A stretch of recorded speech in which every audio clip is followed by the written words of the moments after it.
The Divine Woman is a 1928 American silent drama film adapted from the Broadway play Starlight, written by Gladys Unger.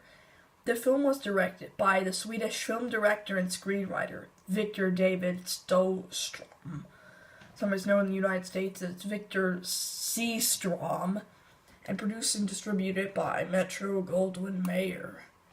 For the film, Stålström teamed up with extremely successful Swedish actress Greta Garbo. Garbo had 3 separate nominations for the Academy Award for Best Actress. In 1954, she later went to receive an Academy Honorary Award for her luminous and unforgettable screen performances in 1999. The American Film Institute ranked her 5th on their list of the greatest female stars of the classic Hollywood cinema. Many film enthusiasts agree that her performance in The Divine Woman may be one of the best performances in her entire career. As previously mentioned, the movie is adapted from the 1925 play Starlight. The plot is loosely based on the stories from the early life of renowned French actress Sarah Bernhardt. In the late 1800s, Bernhardt dominated Parisian theaters and soon went to perform and be high demand in several countries. So the plot of the movie is, Marianne is an impoverished but beautiful young woman living on a farm in Brittany, France in the 1860s. Tired of living in miserable conditions while being neglected by her parents, she heads off to Paris to seek fortune by fulfilling her dreams of becoming an actress. Once she arrives in Paris, she meets and befriends a soldier by the name of Lucien, who is soon to be shipped off to Algeria. They hit it off, and Lucien offers a place to stay with a friend of his, an elderly seamstress named Madame Pigonier. Within a few weeks, Lucien goes off with his regiment. Around the time she meets a big-time theatrical producer by the name of Henry Legrand. Legrand is fascinated by Marianne and offers to make her a big stage star. Excited by the idea of becoming a rich and famous star, she soon learns enough, becomes Legrand's mistress, despite knowing she still loves Lucien. As she devotes herself to Legrand, she rapidly rises to success and soon becomes the most successful actress in Paris. Living the life of the rich and famous, she didn't know she wanted anything more. She finds Lucien and learns he deserted himself from the army. As he is on the run from the authorities for his actions, they develop a romantic relationship towards one another.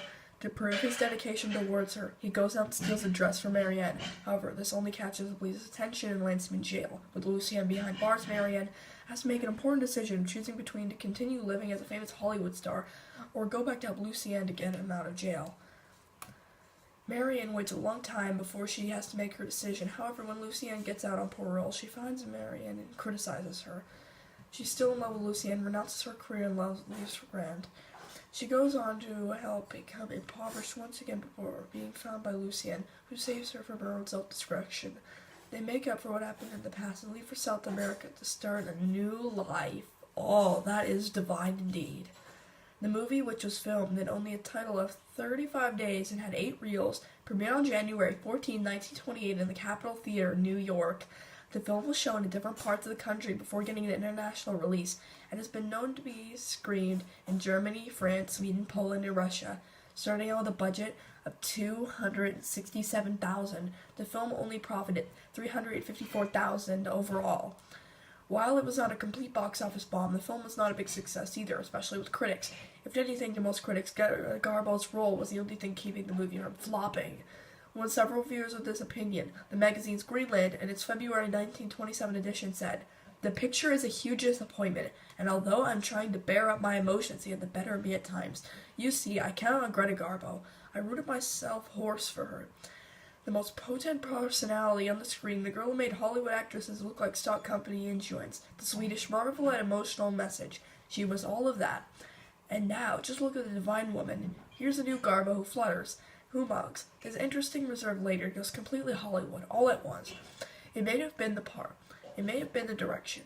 But I don't think so. Miss Garbo seems to me to have the only scene in her unusual, marvelous, quiet manner. But for the rest, excuse me, I go now." As of today, the film has been listed as one of the most 10 important lost films of the silent era. This is due to only one film reel out of 8, and roughly 9 minutes and 40 seconds of the film having been found. The contents of the reel are now available on the Garbo DVD collection and have been broadcast on Turner Classic Movies, however, with Russian interstitials with English translations under them. The 9-minute clip can also be found on YouTube. In late 2010, the Swedish Film Institute found 2 fragments of the film in their archive, which they fully restored and publicly screened on February 27, 2011.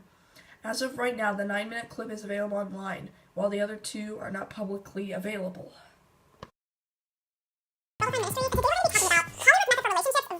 Qualified Ministries, and today we're going to be talking about Hollywood's method for relationships versus God's method.